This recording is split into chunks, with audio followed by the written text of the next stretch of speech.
চাচা আসসালামু আলাইকুম। ওয়ালাইকুম আসসালাম। আপনারা হঠাৎ এখানে? চাচা এই রমজানের দিনে আপনি দাড়ি রেখেছে ঠিকই, কিন্তু সঠিকভাবে কখনো নামাজ আদায় করে না। যেটা করে সেটা লোক দেখানো। সুদের মতো জঘন্যতম ব্যবসা করে আমাদের সমাজে একমাত্র এই আলী বাবা ওই যে আলী চাচা না, যার মেয়ে দেখতে যাচ্ছি আমরা। বাবা আমিও তো তাই ভাবছি।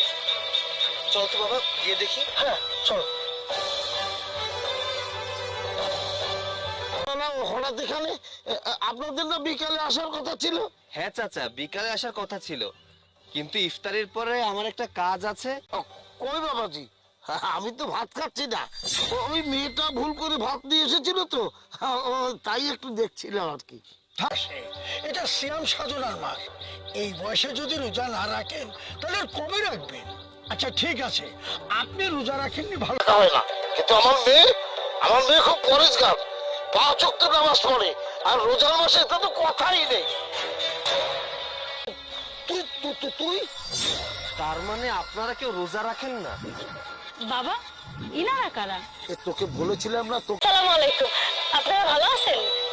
ওয়ালাইকুম আসসালাম, ভালো আছি। কিন্তু আলী সাহেব আপনি তো বলেছিলেন পাচ্ছি না।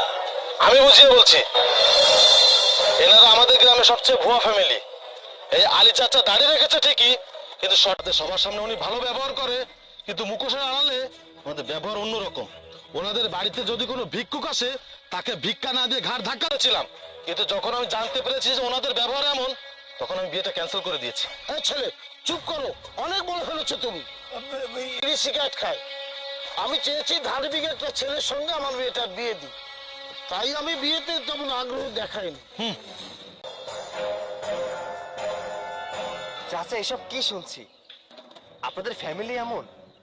এটা আগে বললেও পারতেন। কিন্তু একজন বাবা হয়ে তার মেয়েকে একটা ভালো ঘরে বিয়ে দিতে চেয়েছি, পুণ্যের কাজ করতে চেয়েছি। বলো বাবা, এটা কি আমার? আপনি যেমন চান একটা ধার্মিক ভদ্র ঘরের ছেলে, আমিও ঠিক তেমনি চাই একটা ধার্মিক ভদ্র ঘরের মেয়ে। আপনি যেমন কর্ম করবেন ঠিক তেমনি ফল পাবেন। সেটা ইহকালে হতে পারে, পরকালেও হতে পারে।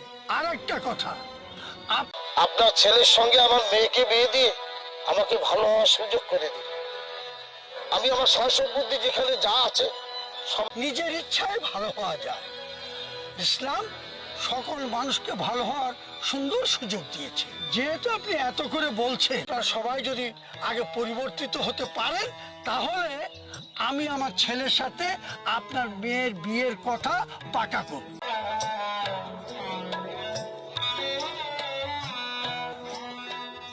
দেখে আমি অবাক হয়ে যাচ্ছি, তুই সামান্য একজন অটোওয়ালা হয়ে আমার সাথে এইভাবে কথা বলছিস। আসলে তোদের মতো ছোট লোকের জাতটাই এমন।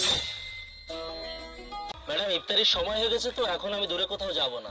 আরে দূরে কোথায়, এই তো কাছেই তো মিস্ত্রি পাড়া। হ্যাঁ ম্যাডাম বললাম তো আমি যাব না, সামনে আরো অটো আছে।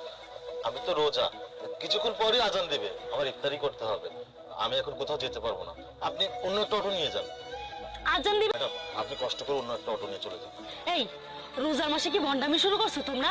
এর জন্য না তোমাদের মতো অটোওয়ালাদের কোনোদিনও উন্নতি হয় না। যত ম্যাডাম এখন তো যাওয়া সম্ভব হবে না। এই তোরা কি ভন্ডামি শুরু করেছিস রোজার বাহানা দিয়ে, বলতো? আচ্ছা যাই হোক, টাকা বাড়ি, তারপর মুখে মুখে তর্ক করিস না। এমন ভাব দেখাচ্ছিস যে রোজা তুই একাই রাখিস, আর মানুষের রাখে না। কেন ম্যাডাম, অটো চালকরা কি মানুষ না? দেখে আমি অবাক হয়ে যাচ্ছি, তুই সামান্য একজন অটোওয়ালা হয়ে আমার সাথে এইভাবে কথা বলছিস। আসলে তোদের মতো ছোট লোকের জাতটাই এমন। এই যে ম্যাডাম, এত ছোট লোক তো সেটা আমার ব্যক্তিগত ব্যাপার, তোকে যেতে বলছি তুই চল। আমি যাব না তো যাব না, আপনি এখান থেকে যান। তুই যাবি না কেন? তোকে যেতে বলছি চল। গরিব হইতি না তাহলে আমার কথা শুনতি।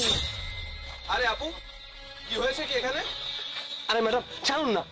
আরে ভাই দেখুন, তোকে বললাম আমাকে আমার বাসায় নামিয়ে দিয়ে আয়, কিন্তু নামানোর তো নামগন্ধ নাই। উল্টাতে আমার সাথে তর্ক করছিস। আর তোদের মতো ছোট লোকদের না আরো বেশি করে মারা দরকার। ওরাতে কি করবো? ওকে কতবার বলছিস যেতে, ও যাচ্ছে না কেন? আরে ম্যাডাম আমি বললাম তো যাব না, আমি ইফতারি করব। তুই যাবি না তো 14 গোষ্ঠী যাবে, চল। অটো চালকরা কি মানুষ না? শ্রমিকরা কি মানুষ না? শ্রমিকরা শ্রম দিয়ে খায়, ভিক্ষা করে খায় না। তোদের মতো কিছু সংখ্যক মেয়েরা টাকার, এরাও কিন্তু মানুষ। এদের মাথা যদি একবার গরম হয়ে যায় তাহলে এমন কিছু করতে পারে যা তোদের ধারণার বাইরে। তুই ইফতারের সময় হয়ে গেছে।